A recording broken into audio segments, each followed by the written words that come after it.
Hello, I wanted to try something a little bit different from our typical Neopets computer game videos and talk about the Neopets TCG. This is a super fun card game. I'll thumb through these as I'm talking about. From 2004, I think is when it started, or 2003 until 2006. I love collecting the cards, and my son and I figured out how to play the game. The starter decks have these playmats over here that I'll put the cards on. They have the rule books, so we figured out how to play.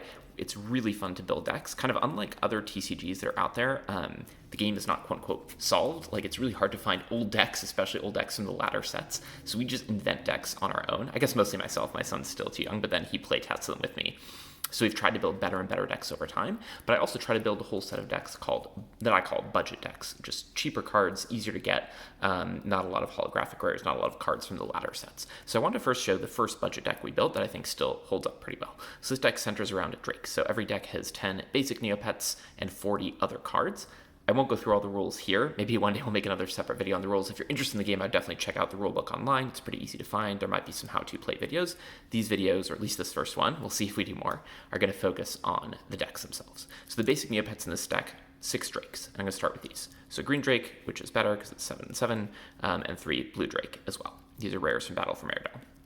The reason you have Draiks, I'll put the basic Neopets over here, is so that you can play these experienced Neopets. Draik Soldier, that they double the bonuses from armor and weapons. Already 10 strength, 9 intelligence, 7 magic, not too bad. And you're going to see the whole point of this deck is to load up in these 3, potentially all 4 arenas with 3 of these, and give them amazing equipment that's armor and weapons. So mostly decks that center around one specific experienced Neopet, not consistent enough. The great thing about Draiks is that also in the Battle for Meridell set, you've got the Silver Draik deck item, Silver Draik egg item. When you bank in a contest, you can search your deck for a Draik. So you search for one of these, you evolve. That's what we call it. I don't know if that's what it's really called. Your basic Draiks. So 3 Silver Draik eggs. These are the only holographic cards in the deck, the Draik Soldiers and Silver Draik eggs. Battle for Meridell seems to be the easiest set to come by with the cheapest holos, so this deck is really not that expensive to build. We also have one of the yellow Draik egg, not that good, but it just helps you shuffle your basic Neopet stack and put a Draik on top, so that you can find one of those if you're missing it, because we've also got Mincies, which we'll get to later. But so far, everything here is fire. The Mincies are going to add earth that we'll explain later. Because you've got the Silver Draik eggs, it lets you search for any Draik, including a villain, so might as well include this one Draik villain in case you need it situationally. The only other villain we have, and the only potentially non-budget card, is this card Canrick from Hannah in the Ice Caves. I think this card is insanely good, maybe the best card in the whole game, because you play it as a villain, and it searches for an item, and not even puts the item on top, but puts it directly in your hand. So it's kind of a 2-for-1, and just adds more consistency to this deck. It's already fire, so you can play it essentially for quote-unquote free. It finds you the Silver Draik eggs to then find your Draik Soldiers. So 1 Canrick, because it's expensive, but cheating a little bit on the budget there. Okay, most of the rest of the deck is equipment. So, Pirate Cutlass, best equipment in the game, potentially best card in the game. When you play, you search for your other 2 Pirate Cutlasses and attach them to your Neopets. So you want to have 3 of these Draik Soldiers, each one bearing a Pirate Cutlass. These bonuses all get doubled on each of them, just start adding up insanely fast. So you've got 3 of these, of course. Most equipment worth 2 points or 3. I guess they're all worth 2 or 3, so no 4s, unfortunately. So try to minimize the number of 2-point equipment in the stack so you can still have a decent number of bankable of points for your bank. However, the 2s that I included, I did so because they're so good. So Pirate Cutlass is one of them. We'll get to another one later. Grappling Hook worked 3, thankfully. Another one of the best equipment in the game. You can move your Neopet without tapping. Really essential to the strategy. You load up on these Draiks, but of course you can only have 3 at a time. So the idea is not only to win contests and bank cards, but make it really difficult for your opponent to bank cards as well. So once you get those Draiks going with their high stats, you put the grappling hook on them, and then you move them to the arena to basically essentially block or disrupt your opponent from being able to bank cards of their own. And then another 2 that's worth including because when you play it, you draw a card. So very, very efficient. I think the only one I can think of that you can play it and draw a card. And then another 2 that's worth including just because it's so powerful.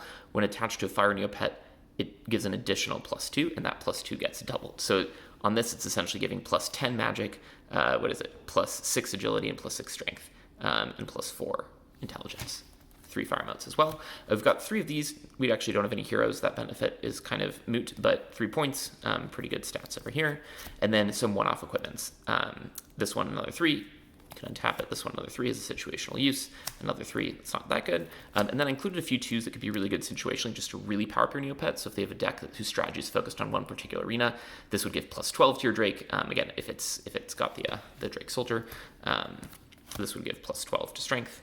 Also, I love this card's riff on a magic card. There are a couple, since this game was produced by Wizards of the Coast, there are a couple cards I've noticed that are riffs on magic cards, so sort of fire and ice. One of my favorite magic cards, too, I remember from the Dark Steel set. It's kind of meant to look like that. And then this Boomerang, plus 10 for agility with a cool effect. Okay, that's it for the equipment. Then we have locations. Armory of Cass. Another reason to play this deck. Basically, 2 reasons to play it are Drake Soldier and Armory of Cass.